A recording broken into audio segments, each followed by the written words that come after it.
Hey, let me ask you something. What's the one thing you've tried to change about yourself over and over again, but it never sticks? Maybe it's the way you react when you're stressed. Maybe it's the habit you swore you'd quit last New Year. Maybe it's the thought pattern that spirals you into anxiety every single time. You know, the snowball effect. You know it's a problem. You hate that it has this much power over you. And you've tried, God knows you've tried, to break free from it. But here you are again. Here's what I want you to consider. What if the reason you can't break that pattern isn't because you're weak or undisciplined or lacking willpower? What if it's because you're fighting a stronghold with strategies designed for bad habits? What if there's a lie underneath fueling that whole thing, and until you expose that lie, the pattern will keep winning? Today we're diving into day 2 and 3 of the Unshakable journey, understanding strongholds and the lies we believe. I'm combining them because you can't fully understand one without the other. So before we dive in, welcome to Graceful Growth in Midlife. I'm Teresa. And if you're new here, this podcast is where we navigate cultural chaos and personal struggles with biblical clarity and grace. We're figuring this out together, creating unshakable faith in an unstable world. Before we carry on, if you haven't joined the free Unshakable 21-day faith journey yet, you can sign up for free at thegracefulgrowth.com/unshakable.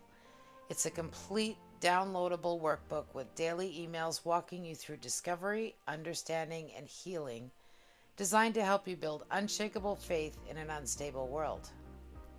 Now here's the thing, this is called the 21-day journey, but you don't have to do it in 21 consecutive days. You can work through it at your own pace, take time to absorb, sit with the hard questions. Some days might need more than one day, and that's completely okay. This isn't a race, it's about depth, not speed. Also, if you find you need more space for journaling than what's provided in each section, there's additional pages on each day, plus there's additional pages at the back of the workbook. So use them, fill them up. This is your journey, and you get to make it work for you. And these episodes, they're your companion content, going even deeper into each day's themes. All right, let's get into this. So if you did day 1, you got honest about what brought you to this journey. You named your struggles, you painted a picture of what freedom might look like, and you identified what you're afraid might happen if you go deeper with God. That's foundational work, because you can't heal what you won't name. But now we're going to the next level. We're asking, why are these struggles so hard to break? What's actually keeping you stuck? And this is where most people get it all wrong. We treat everything like it's a behavior problem. I just need more discipline. I just need to try harder. I just need a better system. And listen, sometimes that works. If you want to drink more water, set a reminder on your phone. If you want to go to bed early, set an alarm. Behavior problems have behavior solutions. But strongholds? Strongholds are not behavior problems. A stronghold is a deeply entrenched pattern, a way of thinking, believing, or acting that feels impossible to break no matter how hard you try. It's the thing that keeps cycling back even when you've white-knuckled your way through weeks or months of doing better. And here's the kicker. Strongholds are rooted in lies. That's the connection. That's why we're covering both today. The lie tells you who you are. The stronghold is how you live in response to that lie. So if you've been beating yourself up because you can't seem to break free from a pattern that's had you in its grip for years, it's not because you're failing, it's because you're trying to behavior modify your way out of a belief problem. And that'll never work. So let's start with the stronghold and what it actually is, because I think we throw that word around in Christian circles without really understanding it. 2 Corinthians 10 verses 4 and 5 says, The weapons we fight with are not the weapons of the world. On the contrary, they have divine power to demolish strongholds. We demolish arguments and every pretension that sets itself up against the knowledge of God. A stronghold is an argument, a pretension, something that has set itself up against the knowledge of God. In other words, it's a pattern of thinking or behavior that contradicts what God says is true, and it's so deeply rooted that it feels unshakable. Here's what this looks like in real life. You need to control everything, your schedule, your environment, other people's behavior. When things don't go according to plan, you spiral. You micromanage your kids. You can't delegate at work because no one will do it right. You lie awake at night running through every possible scenario of how tomorrow could go wrong. You've tried to loosen up, you tried to let go and let God, but every time you try to release control, the anxiety is so overwhelming that you grab it right back. That's a stronghold. Who can relate? I can. Because underneath that need for control is a lie. If I'm not in control, everything will fall apart. I'm the only one holding this together, and if I let my guard down, chaos wins. And as long as you believe that lie, consciously or subconsciously, you will keep white-knuckling control, because letting go feels like signing up for a disaster. Example 2, the performance stronghold. You can't rest, you can't say no, you can't disappoint anyone. Your worth is tied to how much you accomplish, how many people you help, how perfectly you execute your role as mom, wife, employee, friend, or volunteer. You've tried to set boundaries, you've read the books, you know intellectually that you can't keep that pace, but every time you try to pull back, the guilt crushes you. The voice in your head says, who are you to rest when there's so much to be done? What kind of person lets people down? That's a stronghold. Because underneath that compulsive productivity is a lie. You are what you produce. Your value is in your output. If you stop performing, you stop mattering. And as long as you believe that, even if you never say it out loud, you will keep running yourself into the ground because rest feels like failure. Here's another example. The unworthiness stronghold. This one is mine, so let me get personal here for a minute. For years, and I mean years, I struggled with this deep bone-level belief that I wasn't enough. Not smart enough, not spiritual enough, not disciplined enough, not worthy of being loved, chosen, or valued. And because I believed that about myself, I lived accordingly. I people-pleased to the point of losing myself because if I could just make everyone happy, maybe I'd earn my place. I hid my struggles because showing weakness felt that like it was confirming what I already feared, that I was defective. I worked myself to exhaustion trying to prove I deserved to take up space in the world. And here's the thing, I knew theologically that my worth comes from God. I could quote the verses, you are fearfully and wonderfully made.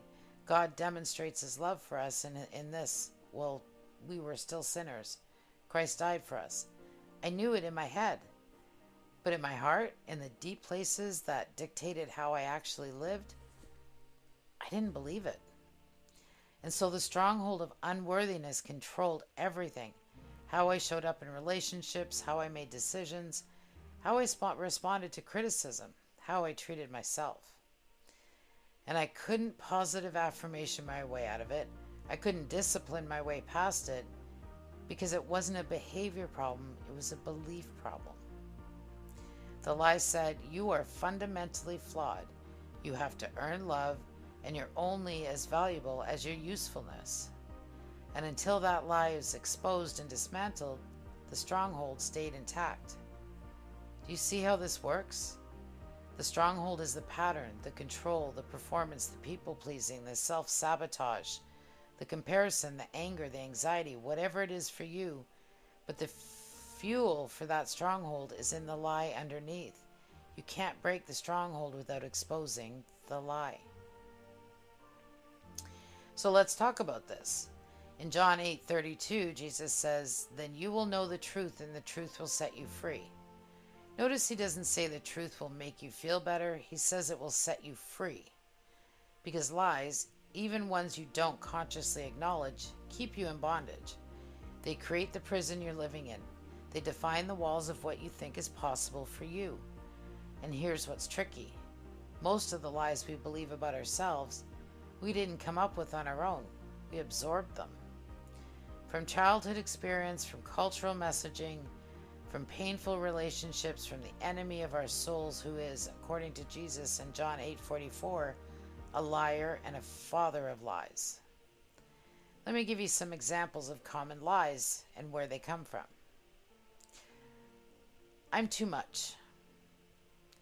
Maybe you were a sensitive kid, a lot of emotions, a lot of questions, a lot of needs, and somewhere along the way, maybe it was a parent, maybe it was a teacher or a friend or a sibling, someone communicated to you that you were overwhelming, too loud, too needy, and too emotional. So you learned to shrink, to minimize your needs, to apologize for taking up space, to hide the parts of yourself that felt too big. And now, decades later, you still believe I'm too much, and you live accordingly. You don't ask for help, you don't voice your needs, you make yourself small because deep down you're terrified that if you show up fully, people will confirm what you've always feared. You're exhausting. Or this one, I'm not enough. Maybe you grew up in a home where love felt conditional, where approval was tied to achievement, where you had to earn your place at the table. Or maybe you were constantly compared to a sibling who seemed to have it all together. Or maybe you internalized the cultural message that you're only valuable if you're thin, successful, put together, and accomplished. Whatever the source, you absorbed this lie. I am fundamentally lacking. I need to be more, do more, achieve more to be worthy.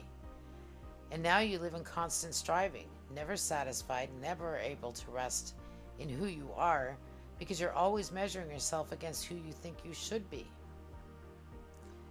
Another one, it's not safe to trust. Maybe you were betrayed by someone who was supposed to protect you. Maybe you were hurt by the church. Maybe you watched people you love make terrible decisions and you learned early people will let you down. So you built walls. You keep everyone at arm's length. You control what you can control because trusting feels like handing someone the knife to stab you with. And now you're isolated, exhausted from holding it all together alone. But letting people in feels more dangerous than staying lonely. Another one, I have to be perfect to be loved. Maybe you grew up in a home where mistakes weren't tolerated, where showing weakness meant being shamed, where vulnerability was weaponized against you. So you learned to perform, to hide your struggles, to present the polished version of yourself while the real you, messy, broken, and imperfect, stayed locked away. And now you're exhausted from the performance, but showing the real you feels like signing up for rejection. Do you see how this works? These lies didn't come from nowhere.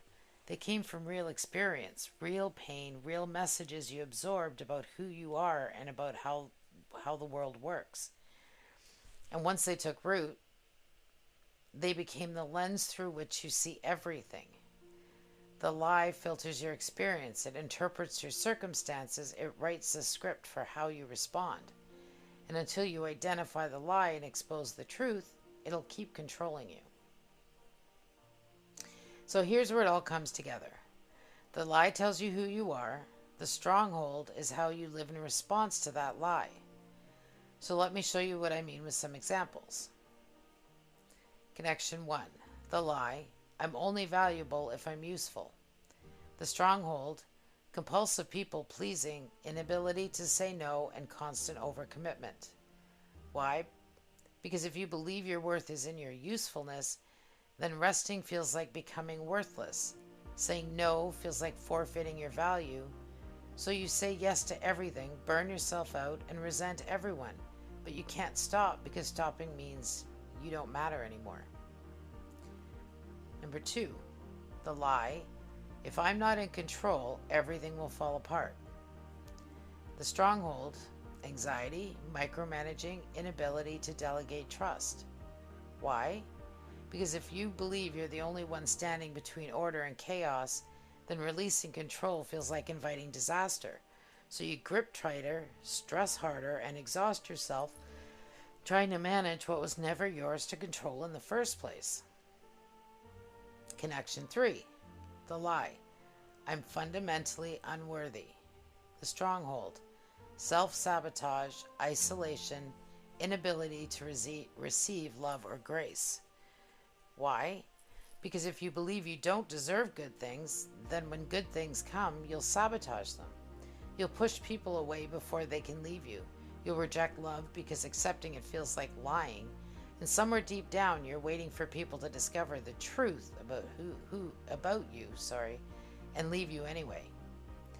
This is why behavior modification doesn't work. You can't try to stop people pleasing, but if you still believe your worth is in your usefulness, you'll just find a new way to perform. You can try to release control, but if you still believe you're the only one holding everything together, the anxiety will drag you back. And you can try to accept love, but if you still believe you're unworthy, you'll sabotage it every time. The lie has to be exposed, the truth has to replace it, and that's spiritual work, not willpower work. 2 Corinthians 10:5 says, we demolish arguments and every pretension that sets itself up against the knowledge of God, and we take captive every thought to make it obedient to Christ. We demolish the lie. We take the thought captive. We make it obedient to what God says is true. That's how strongholds fall. Not through gritting your teeth harder, through exposing the foundation they're built on and letting God replace it with truth. So here's what I want you to do over the next couple of days as you work through days 2 and 3 in your workbook. For day 2, understanding strongholds, ask yourself, what pattern in my life feels impossible to break no matter how hard I try? Not a bad habit, not something you just need to be more disciplined about, but something that has had you in its grip for years. Something that keeps cycling back even when you swear this time is different. Maybe it's the way you react when you're triggered. Maybe it's a cycle of restricting and binging food. Maybe it's a pattern of choosing relationships that hurt. Maybe it's the inability to rest without guilt crushing you. Name it specifically and write it down. And then ask, when did this pattern first start? Can I trace it back to a specific season or experience? Because strongholds don't appear out of nowhere. They form in response to something, a wound, a message, a survival mechanism that worked once but now has you trapped. Tracing the origin helps you understand what you're actually dealing with. And then day 3, the lies we believe. Ask yourself, what negative thoughts about myself replay most often in my mind? Not just, I'm not good enough. In general, get specific. I'm not a good mom. I'm not disciplined. I'm too emotional. I'm not smart enough. I'm burdened. I'm unlovable. I'm a failure. Whatever it is, write it down without editing. Don't make it sound more spiritual. Don't soften it. Just write the actual thought that loops in your head. And then ask, where did I first hear or learn this belief about myself? Was it childhood or specific relationship, culture, social media, a traumatic experience? And here's the critical question. If Jesus was sitting across from you right now, what do you think he would say about that lie? Not what you think he should say, not the theological answer, but what do you genuinely believe he would say to you about that lie you've been believing about yourself? Because until you hear his voice louder than the lie will keep writing your story. Your action step for day 3 is to choose one lie from your list and find one scripture verse that speaks truth against it. Write it down, read it out loud 3 times today. Not because you'll magically believe it after 3 repetitions, but because you're starting to train your mind to hear a different voice, to consider a different narrative, to let truth challenge the lie that's been running unchecked for way too long. All right, so here's what you need to hear before we close. Identifying the lie doesn't make it go away instantly. naming the stronghold doesn't demolish it overnight. This is a process, and it's going to take more than a couple of days. But what we're doing here in these first few days of the journey is excavation work. We're digging beneath the surface, we're exposing what's been hidden, we're bringing things into the light that have been operating in the dark for way too long. And this is holy work, hard work, but holy work. So if this feels heavy, that's okay. You're not doing it wrong. You're doing it honestly. And that's exactly what this journey requires. The Unshakable 21-day faith journey is completely free at thegracefulgrowth.com/unshakable. You'll get the full workbook, daily emails, and access to these teaching episodes as we get deeper together. Next time, we're moving from identifying lies to understanding who you really are. Because you can't just demolish the false narratives, you have to replace it with truth. And that's exactly what we're going to do in the next episode. So if you found this helpful, subscribe so you don't miss what's coming. And I'd love to hear from you. What lie did God expose for you today? Leave a comment, or connect at thegracefulgrowth.com, right on our blog. So thanks for being here. That's it for today. I will see you next time. God bless.